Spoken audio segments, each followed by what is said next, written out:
Good morning. Ito na yung iniwan ng bagyong Yuan. Ayan, grabe. Tumbahan, kalat, wala pa nag-aayos. May mga wire na tumba pa. So, dito pa lang yan sa may amin eh. Kalalabas ko pa lang.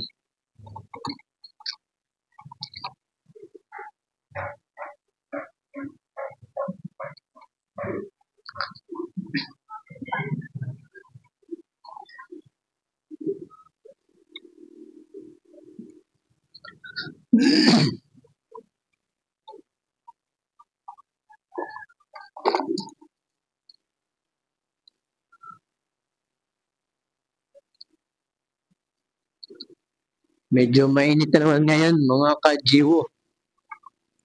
Ayan, pero wala pa rin pasok. Gawa ng na-announce na walang pasok, 10-11, gawa nga yung ibang school ay ginamit ng mga nag-evacuate na malalapit sa ilog. So yun, kaya siyempre yung iba nandun pa, tsaka iba nilinis pa.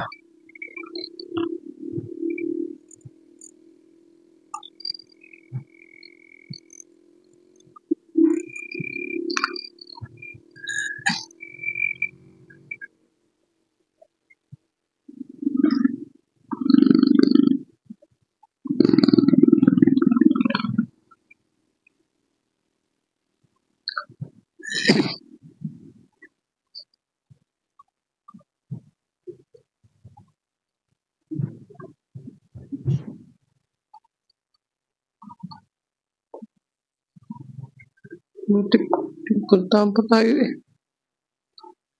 Hindi ka na tayo, matatamaan pa tayo ah.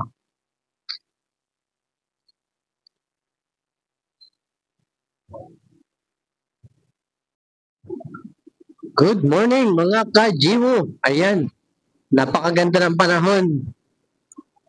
Tapos na yung bagyong Yuan.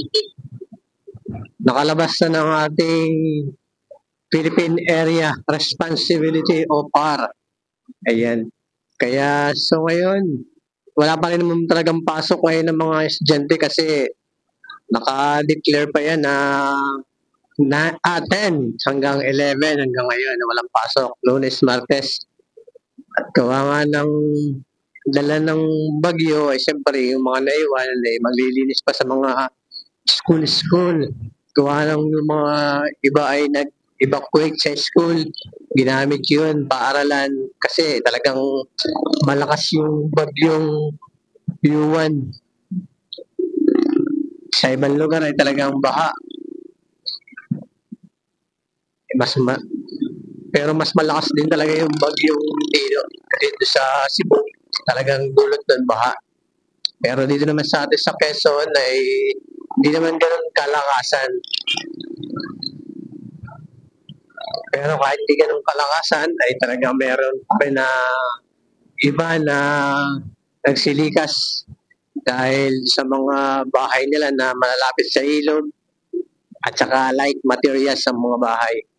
So, kaya buti na lang tayo medyo hindi man tayo napuruhan ng bagyo. At kasi nga, karamihan sa mga talagang na harangan tayo ng Sierra Madre. Kaya yung sa mga may mga bundok dyan, huwag niyong kalbuhin. At yan yung ating pananggalang sa mga bagyo. At maganda yung may mga ganyang bundok.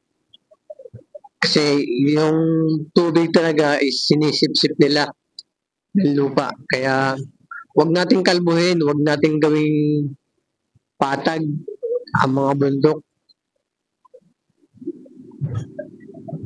Mas maganda pa rin may mga bundok kung gagawa naman lang ng mga kalsada, eh huwag naman ilahat. Siyempre, kailangan din naman kasi natin ng kalsada madaanan kasi kung bundok, mahirap makapunta doon. Pero wag natin sanang kalbuhin ang ating kabundukan.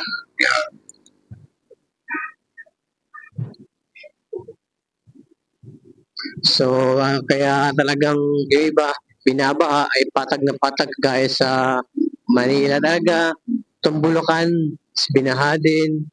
Pero hindi naman ganun kalaki ang baha nila. Kaya pag may mga bagyo, ingat tayo. At siguraduhin natin ligtas ang ating pamilya. Kaya so yun guys, panimula na ulit sa sobrang init na ngayon. Ayan oh, talagang napakaganda ng panahon.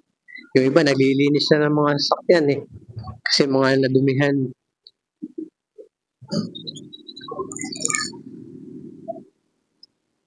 So yun guys, hanggang sa muli. Ito nga pala si Chajiwu Vlog, ang iyong kaagapay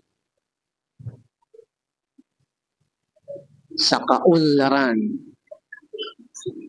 Hanggang sa muli, abot tayo o aabutin. So yun guys, hindi tayo maabot. Okay lang yan, hindi man tayo nagmamadali.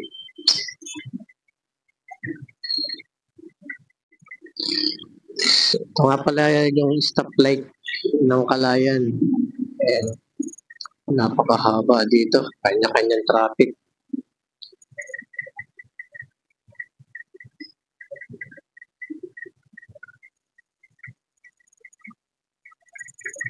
Ayan, ito naman dito papunta dito. Ito naman papunta sa SLC.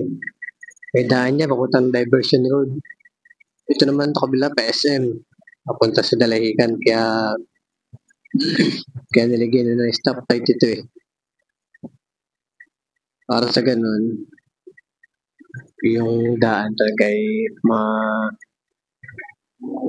ma-minimize nila dahil kung ano yung mauna kasi madami talaga sakyan dito sa lungsod ng Lucena eh.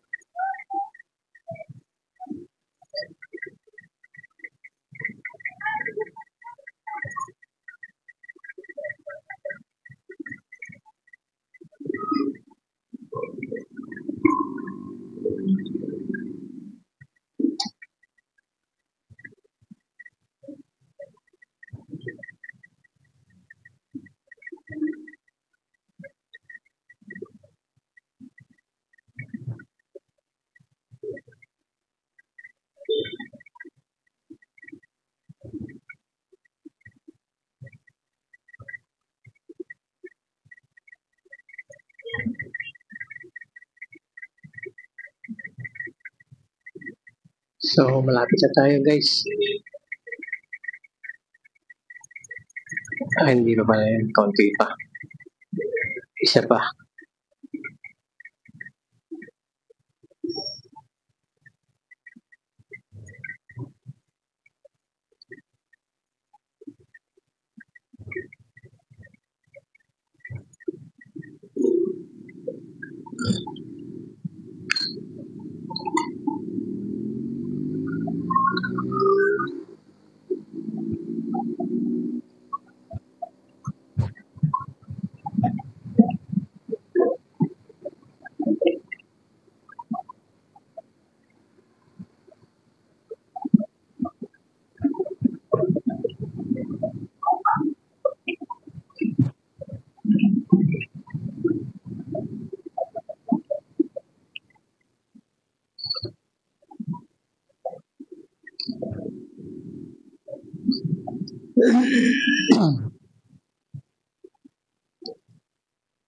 Talaga may mga ganyan tayo sa Sweda. Andiyan naman na Sweda. Sweda is Honduras.